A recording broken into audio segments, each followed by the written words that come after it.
Bienvenidos a un nuevo capítulo de Aquí te lo explica. El día de hoy me encuentro con la psicóloga Claudia Bretado, que nos va a estar ayudando a resolver dudas en cuanto al tema de por qué nuestros hijos se suelen obsesionar con las películas o los videojuegos de terror, además de que también tenemos dudas sobre el autismo. ¿Cómo estás?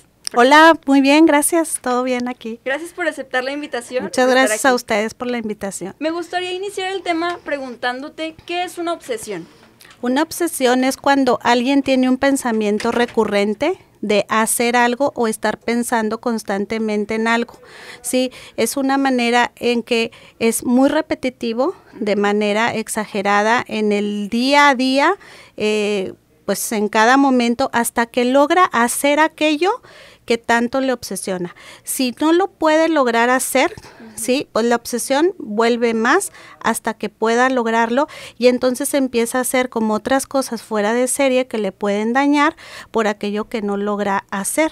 Entonces es algo que constantemente es un impulso a querer hacer aquello que tanto estoy pensando o queriendo hacer. Y, por ejemplo, en el tema de los niños que en algunos casos suelen obsesionarse con videojuegos, que muchas veces traen este tema como misterioso, como tenebroso. ¿Por qué sucede esto? Bueno, es que en la actualidad yo creo que los niños prenden cualquier aparato que tienen ahora y si van a ver un videojuego, si van a ver algo en YouTube, si van a ver una caricatura, generalmente todas traen un contenido hoy de terror, de miedo, y esto tiene que ver con que los chicos lo ven constantemente por el uso exagerado de tiempo que tienen en estos aparatos, pero ¿cuándo se vuelve un problema? Cuando solamente quiero estar viendo cierto contenido, que el problema también es cuando no es a la edad adecuada de ese niño, porque podemos ver películas de terror como adultos o como adolescentes, sin embargo hay unos videojuegos o caricaturas que ya las están viendo niños desde 3 años, ¿qué te gusta? Que ya traen el celular, que ya tienen una tablet, un iPad, y entonces los niños ven este tipo de contenido. ¿Y cuál sería como la edad adecuada en la que como padres podamos darles o dejarlos que consuman este contenido? Mira, es que los niños, por ejemplo, nosotros acá en el cerebro, la amígdala, ella es la que nos ayuda a tomar las decisiones, a saber lo que es bueno, lo que es malo, lo que está bien, lo que está mal. Cuando un niño pequeño, menor a 5 o 6 años, está viendo este tipo de películas, no logra diferenciar todavía la realidad de la fantasía que están viendo en eso, y obviamente los niños empiezan a tener pues muchos miedos, muchas situaciones que pueden ver esa fantasía como realidad. Entonces su miedo se convierte en una situación de traer terrores nocturnos, pesadillas, miedos en la noche, es más común. Pero hablando de edad, ¿cuál es la edad adecuada? Bueno, entre los 10 años aproximadamente, 8 años, y la gente dirá, ay, licenciada, ¿cómo crees? O sea, mi hijo las ve desde los 7 años, claro, porque es lo que ahorita los papás a veces no están supervisando de lo que ellos están viendo, pero eso raro, no ¿verdad? Quiere decir que ese contenido sea adecuado. Ahora, no vamos a satanizar a las películas de terror tampoco, ¿sí? A satanizar lo satánico, sino que también, por ejemplo, hay películas de terror, de miedo, ¿no? Adecuadas para niños, ¿no? Monster Inc., Hotel Transilvania, Que incluso esas películas no van tanto dirigido al miedo, o sea, sí salen monstruos, pero son más amigables, ¿verdad? Es como empezar al mundo del terror, ¿no? Porque ya conoces al Drácula, ya conoces un Frankenstein, ya conoces a la momia, al lobo, ¿no? Aquí en México el Día de Muertos, pues las calaveras y todo eso. Entonces, es como que los niños vayan viendo la parte de fantasía y que también existe un mundo, pues sí, en nuestra realidad de terror, de cosas fantasiosas, de fantasmas, es un aproximado, digamos, a algo más acercando a esa parte, pero no, imagínate ya cuando ves películas ensangrentadas, donde obviamente matan a personas, donde existe violencia. Entonces cuando un niño ve eso, su sistema nervioso se altera, por ende el cerebro, ¿verdad?, recibe estos estímulos donde hay mucho cortisol, estrés, ¿sí? Llegar a sentirse ansioso, llegar a sentirse asustado, temeroso, nervioso, inseguro, y luego los otros problemas, pues no duermen en la noche. Los niños de hoy en día, ¿sabes qué? Quieren mostrarle a sus demás amigos que ellos también son muy valientes y que ellos tampoco tienen miedo, aunque tengan mucho miedo en el fondo, porque me ha tocado muchos niños así en consulta, que quieren mostrar que no tienen miedo a los demás, y es una forma de controlar al grupito de amigos, porque es el niño que no tiene miedo, pero en el fondo sí tiene mucho miedo también por lo que está viendo siendo pequeño.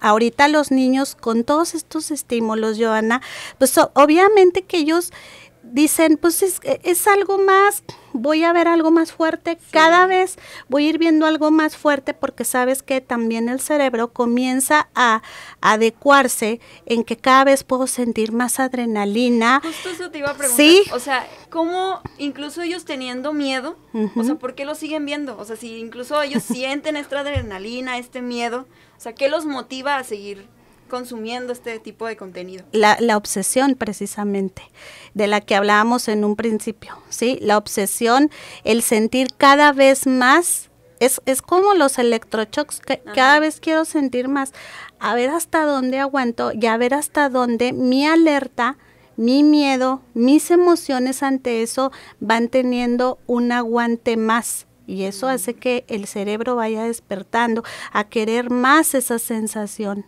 ¿Sí? ¿Y esto en su desarrollo cómo los afecta?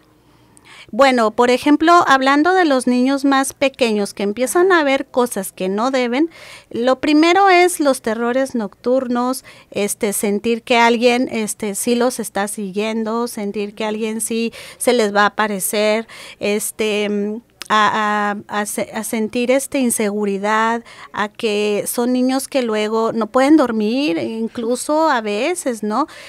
Cuando ya los niños están pues a mayor edad, que ya las películas, digamos, traen un contenido pues más violento, ¿verdad? Que ya van viendo, pues obviamente se refleja mucho, o como los videojuegos, pues estar más violentos, más irritables, problemas para dormirse temprano, para concentrarse.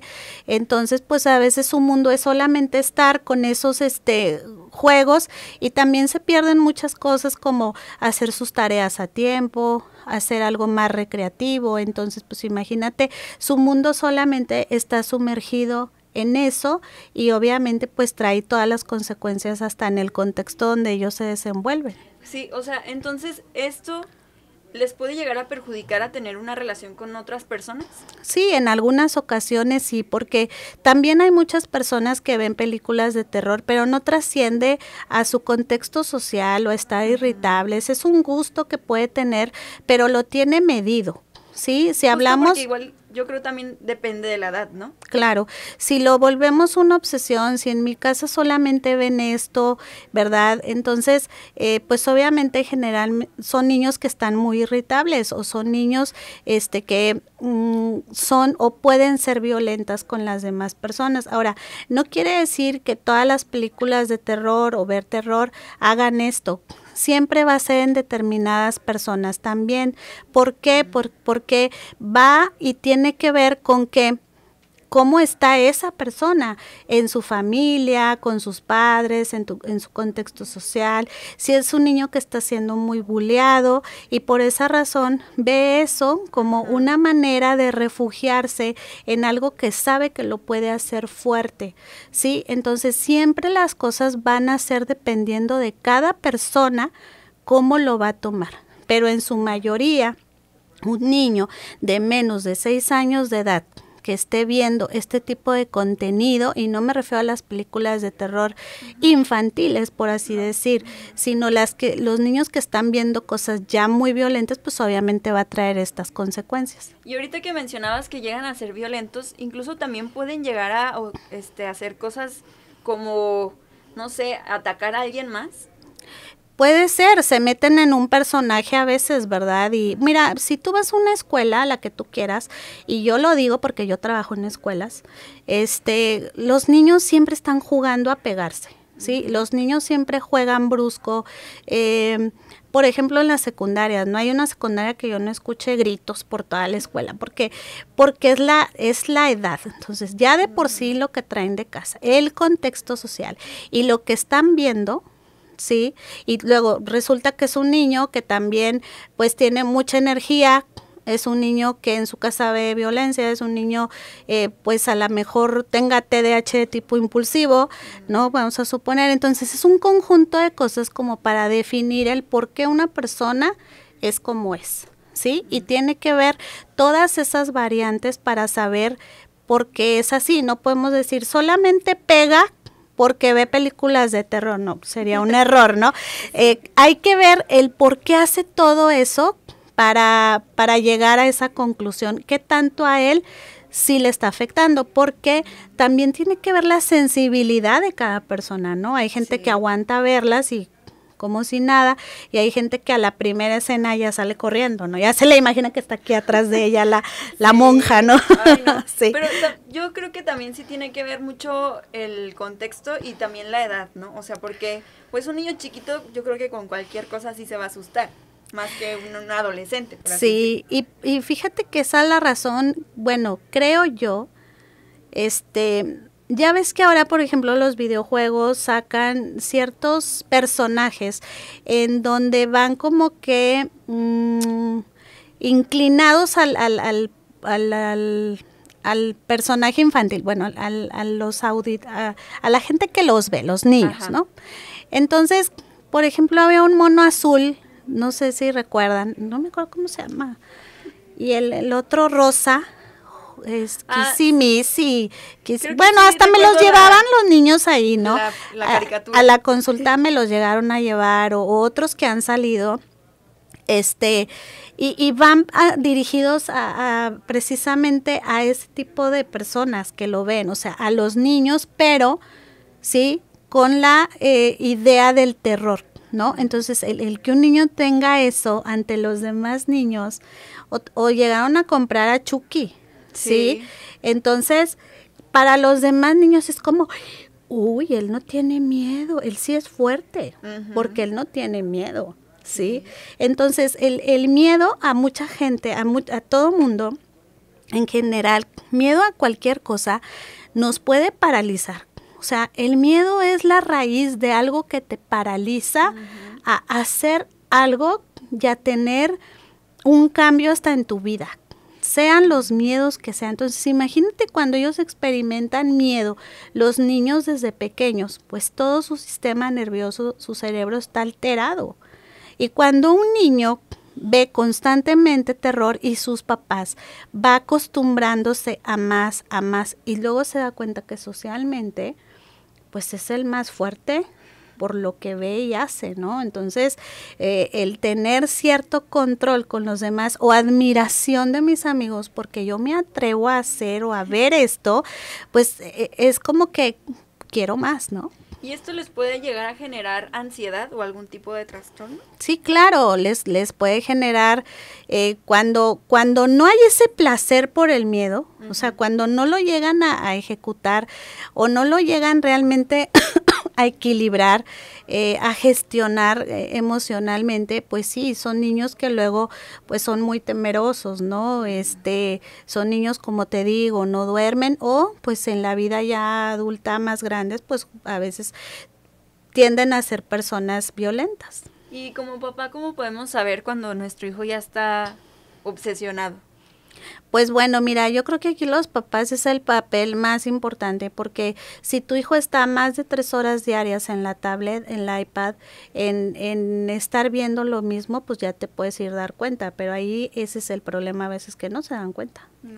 No se dan cuenta ni de lo que ven, porque fíjate que hay videojuegos que traen unos monitos como muy inocentes y resulta que son retos que van ellos pasando, donde pasan cada vez cosas más violentas, de matar, o ya te está hablando alguien que está muerto, que dicen es que ya esa persona está muerta y es no sé quién.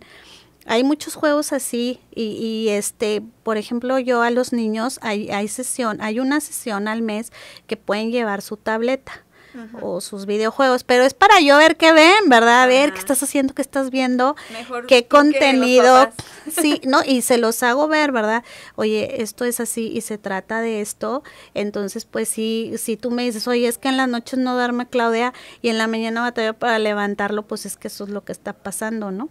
Entonces, obviamente aquí los papás son los primeros en darse cuenta, deberían darse cuenta qué es lo que pasa, así como ver que a ciertas cosas tiene miedo, aunque no diga, aunque el niño diga yo soy fuerte porque veo miedo, finalmente les da miedo en la noche o dormir solos o se regresa a tu cama, no se quiere bañar solo, tiene miedo de quedarse solo, tú te vas arriba, no sé, por una ropa sucia, ¿no?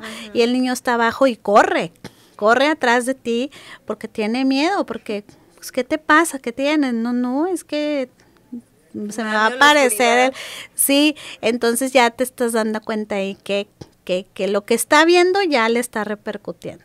¿Y alguna recomendación para los padres?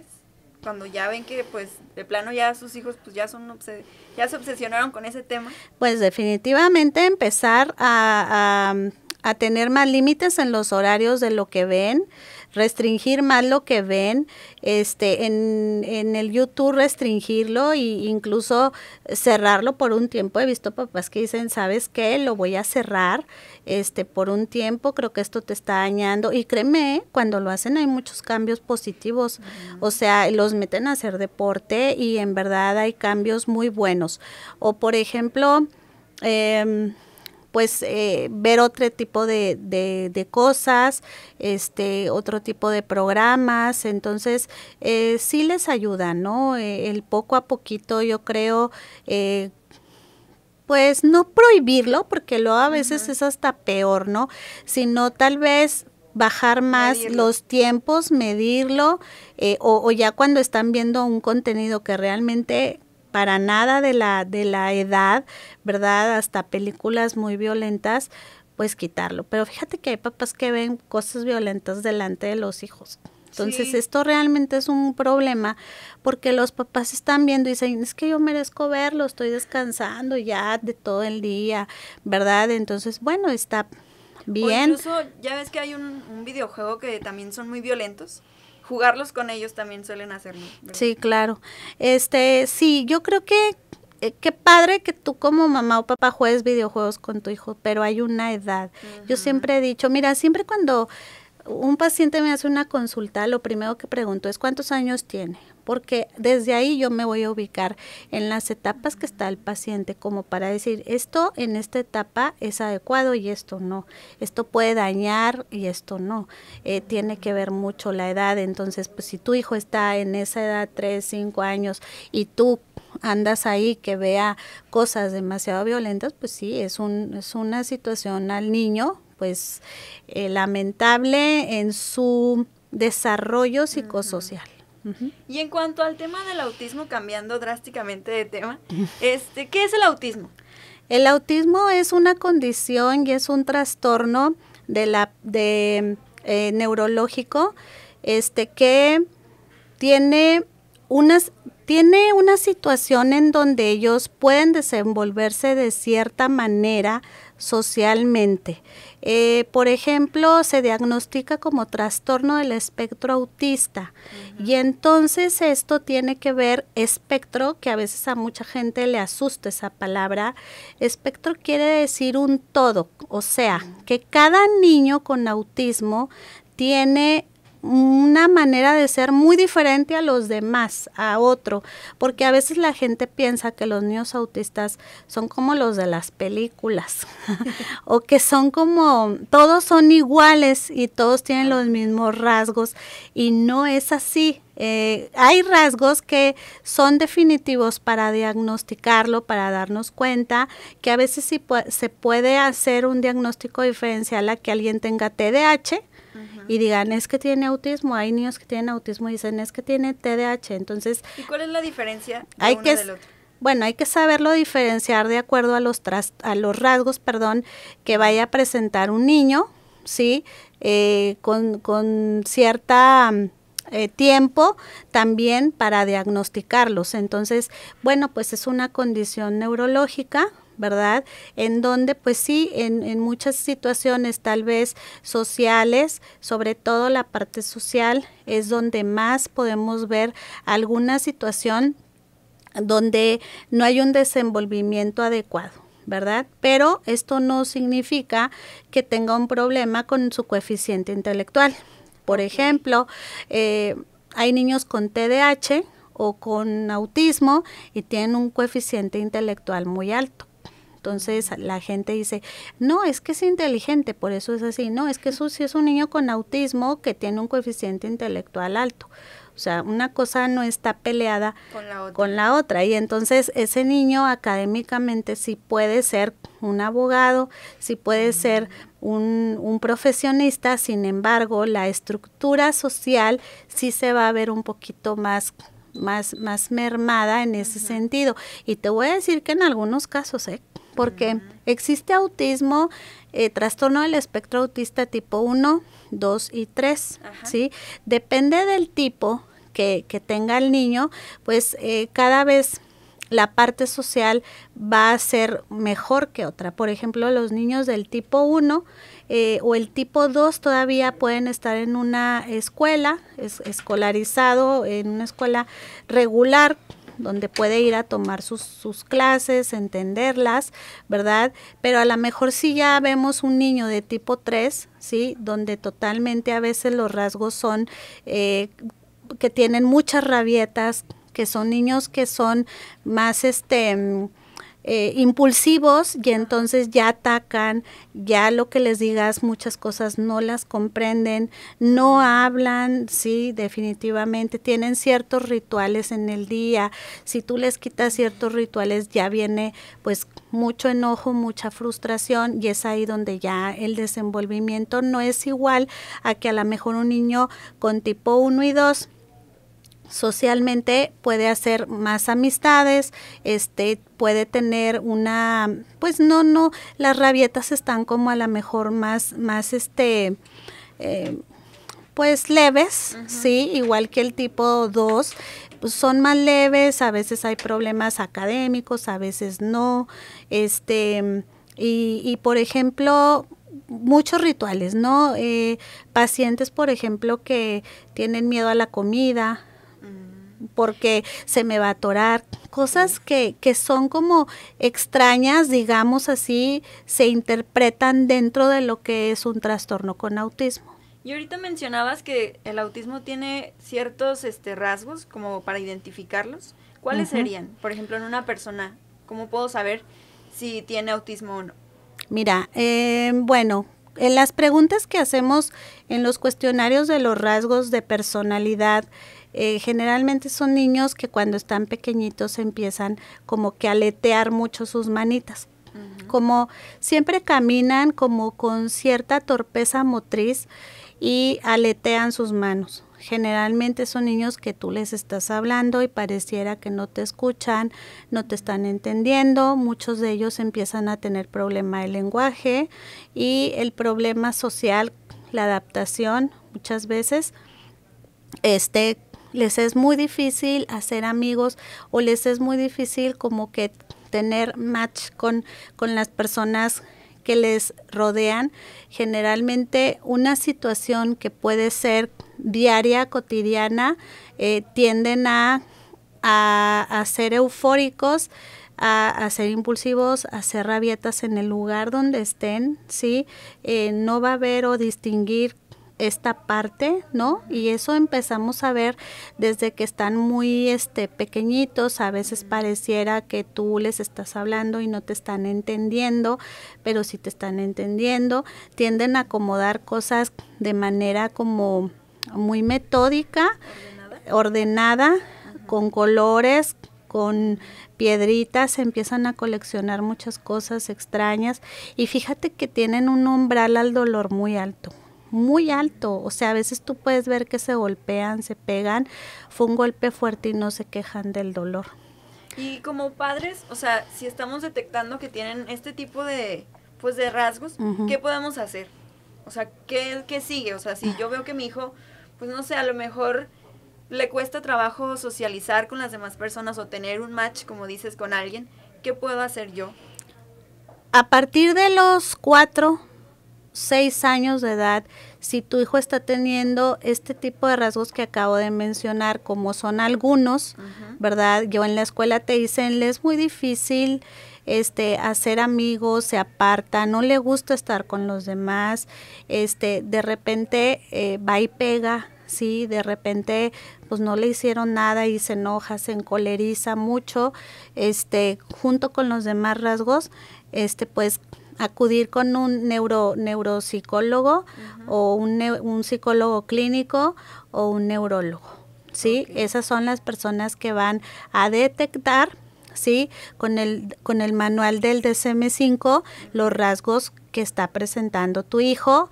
Hacemos un cuestionario, hacemos psicología de observación, clínica de observación en el juego, ¿verdad? ¿Qué es lo que hace? Y entonces pues ya podemos ahí identificar que sí está teniendo está presentando este trastorno. Y pues bueno, yo creo que siempre es bueno la terapia psicológica donde aprendemos la parte social.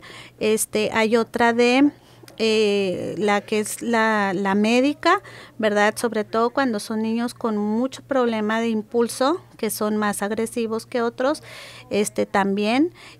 Y hay otras que, aquí en Torreón hay unas para saber canalizar bien las emociones o cómo sacar la catarsis, la frustración, cuando ellos se sienten así, y es hacerles consciente esta parte.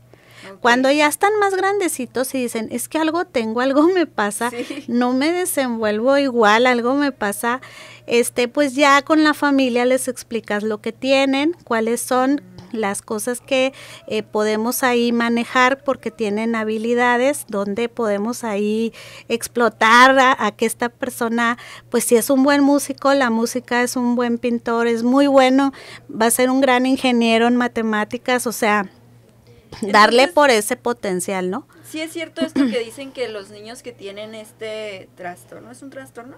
Sí. Sí.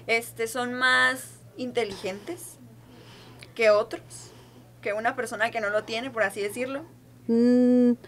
Algunos sí y otros tienen un coeficiente intelectual normal. O okay. Unos pueden hasta tener un, pues sí, normal o normal abajo, o sea, no tiene nada que ver. No, era como te decía, o sea, una cosa no está peleada con la otra, o sea, el hecho de que un niño tenga autismo no quiere decir que no vaya a ser inteligente o su coeficiente sea alto, ¿sí? O su coeficiente sea normal. Okay. Y entonces lo que sí hay una característica es que son habilidosos para algo, son muy buenos yo he visto en las artes, en la música, incluso casi, por ejemplo, en los deportes algunos son muy destacados, otros porque generalmente hay niños con autismo, en su mayoría, que a nivel motriz tienen ciertas dificultades, pero son muy buenos nadadores, ¿sí? Digo, es que son rasgos generales, ¿no? Por eso se llama espectro, porque digamos que esto tiene que ver con cada niño, sus fortalezas y cuáles no. Entonces, en esas fortalezas es lo que vamos a trabajar con ese niño para que el día de mañana de adulto pues sea lo más independiente que se pueda. Y un adulto que de repente, o sea, a lo mejor sus padres sabían que tenía autismo, pero no lo llevaron a tratar, por así decirlo. Y de adulto, ¿cómo se puede relacionar? O sea, ¿cómo llega a la adultez?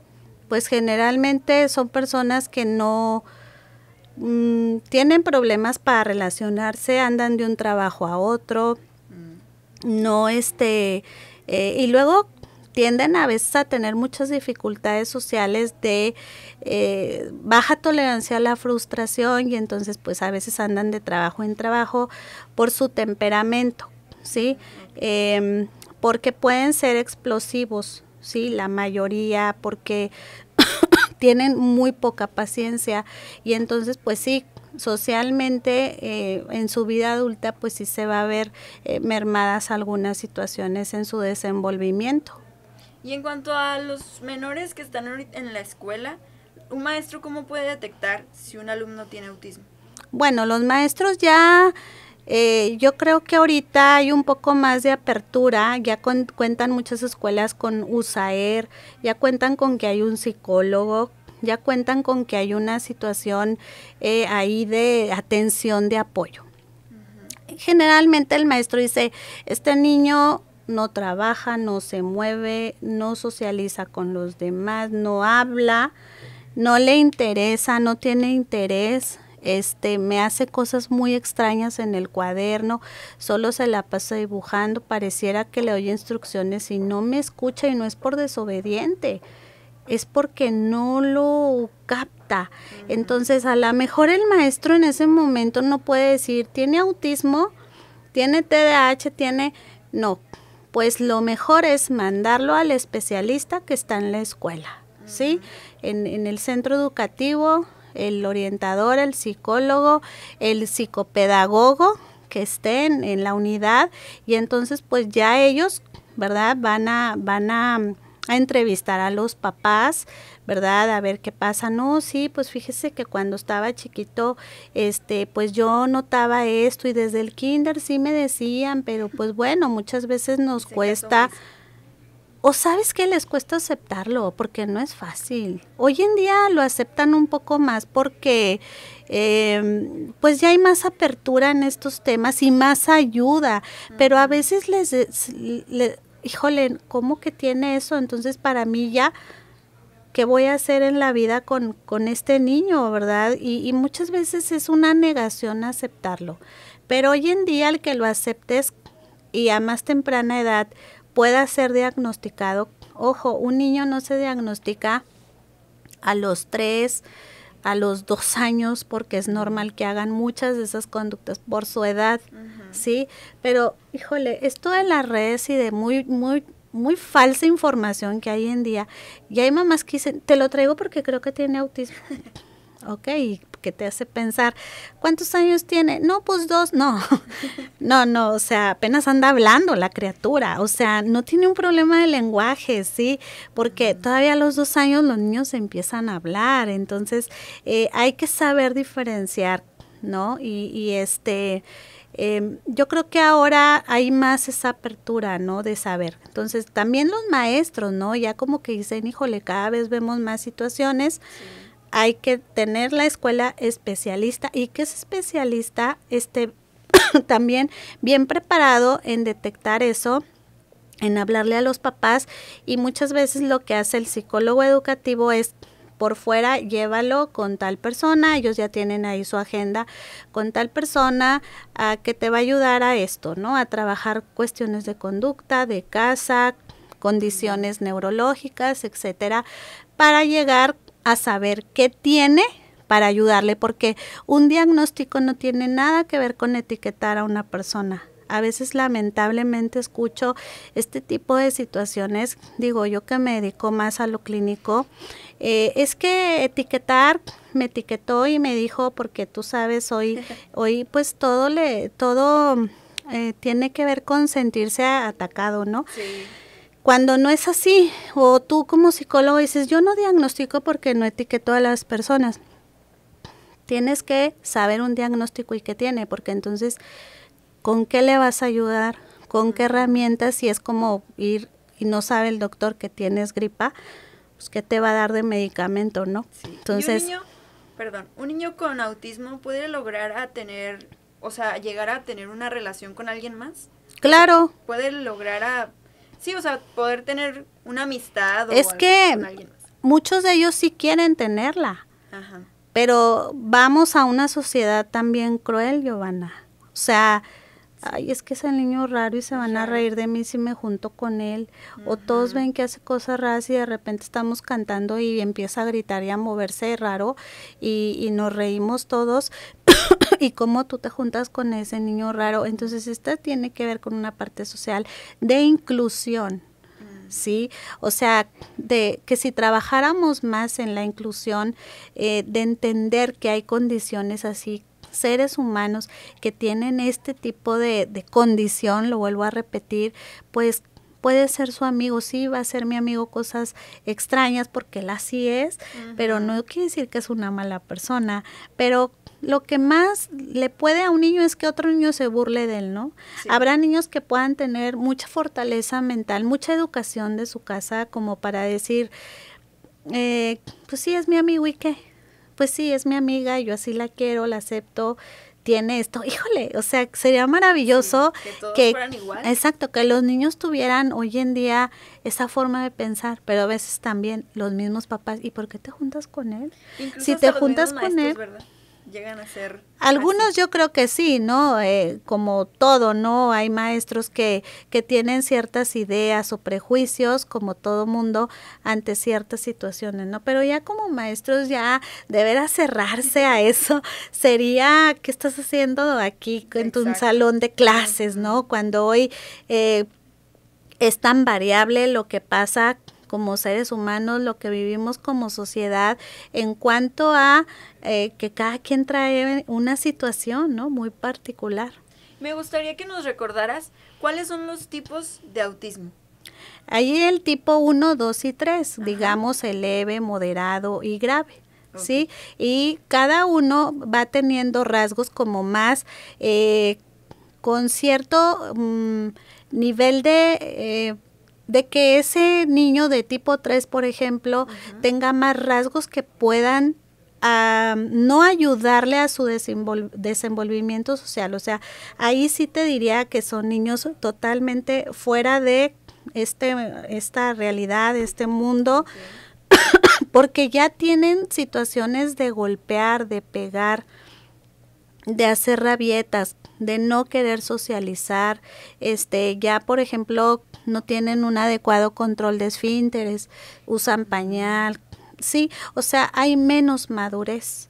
Entonces, pues obviamente eso hace que esa persona no se desenvuelva en una escuela regular, por ejemplo, a lo mejor tiene que ir a un centro de atención múltiple, Suelen ser más agresivos, pues. Algunos sí, o más aislados, o no hablan. No hablan, te digo, es que los rasgos varían en cada persona, no una tiene todos igual, no todos tienen una igual, perdón, más bien cada uno tiene una muy diferente, exacto. ¿Y los que pertenecen a la etapa, al tipo 2, cómo son?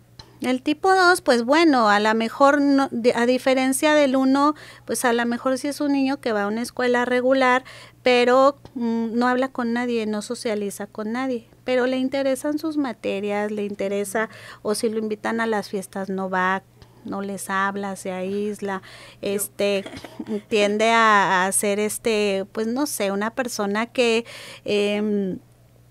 tenga cierta impulsividad, muchas veces tienen que a lo mejor estar tomando algún medicamento para calmar ciertas acciones en ellos que salgan más de control, y obviamente eso haga pues que tenga ahí algún problema, ¿no? Con alguien. ¿Y el tipo 1 es más ligero? Sí, es el más leve, el que a veces ni siquiera, como yo he coincidido con amigos neurólogos, colegas psicólogos, perdón, en pacientes, de que pues pareciera que ni lo tiene. Pareciera que no, hacen hasta contacto visual, ¿verdad? Te hablan, te dicen todo, se relacionan mejor, sí, pero se relacionan mejor con adultos, casi siempre con niños más grandes o más chiquitos, generalmente con niños de su edad. Ahí hay mucho problema a veces. Y ya para finalizar, me gustaría que nos dieras alguna recomendación para los padres que nos están viendo, si en algún punto creen o sienten que su hijo tiene algún tipo de este trastorno. Atenderlos, de aceptar que mi hijo puede tener algo, porque es la mejor forma y el paso número 1 para poderlo ayudar. Para poder iniciar algo que mi hijo necesita, pero lo mejor es a los 4 añitos llevarlo, 4 añitos, espérate a los 3 años que a lo mejor lo metes a una guardería y empieza a hablar y empieza a bailar y empieza todo normal, a comer bien, a socializar. A lo mejor es un hijo único que vive con puros adultos y eso hace que el niño pues no se desenvuelva. Ya si pasa los 4 años, tu hijo está teniendo problemas en el lenguaje, en el contacto visual con alguien, en jugar de manera normal, digamos, por ejemplo, no siempre los juguetes son determinados, agrupados, ¿sí? Juguetes variables de todo. Y notas, por ejemplo, que con ciertos niños no juega, o sea, tú lo llevas a un McDonald's y ya ves que andan todos los niños ahí en los jueguitos. Sí. Y tu niño dice, tiene 4 y no quiere, llora. O sea, llora es más, no le gusta ir a las piñatas, no le gustan las fiestas. Entonces ahí ya acércate con un psiconeurólogo, un psicólogo clínico, un neurólogo para ver qué es lo que está pasando, lo puedas ayudar y sobre todo en tu hijo que hay que trabajar en él, ¿verdad? Y lo que vienes a enfrentar en esta parte social, en la inclusión y en que vayas tú también aceptando que esta es la condición de mi hijo y yo también como mamá y papá, qué es lo que voy a hacer, qué me toca hacer y cómo voy a poder ayudarlo y ayudarme también como mamá porque pues nadie pensamos que nuestro hijo pueda venir con alguna condición, ¿verdad? Nadie lo estamos preparados, ni lo vamos a adivinar. Entonces también si tu hijo tiene una condición, tú tienes que irte preparando para ello, para aceptarlo y para sacar lo mejor de ello. Ok. Entonces, pues muchas gracias por estar aquí. Gracias por ayudarnos a ti, resolver Giovanna. estas dudas que teníamos. ¿Alguna red social en la que te podamos encontrar? Sí, en psicóloga Claudia Bretado, igual en Insta y en el 11787132, mensajito de WhatsApp. Muy bien, muchísimas gracias. A ti, Giovanna, gracias por la invitación. No, gracias a ti. Pues hasta aquí llegó el capítulo de hoy. Recuerden que a mí me pueden encontrar en todas mis redes sociales como Giovanna Bull.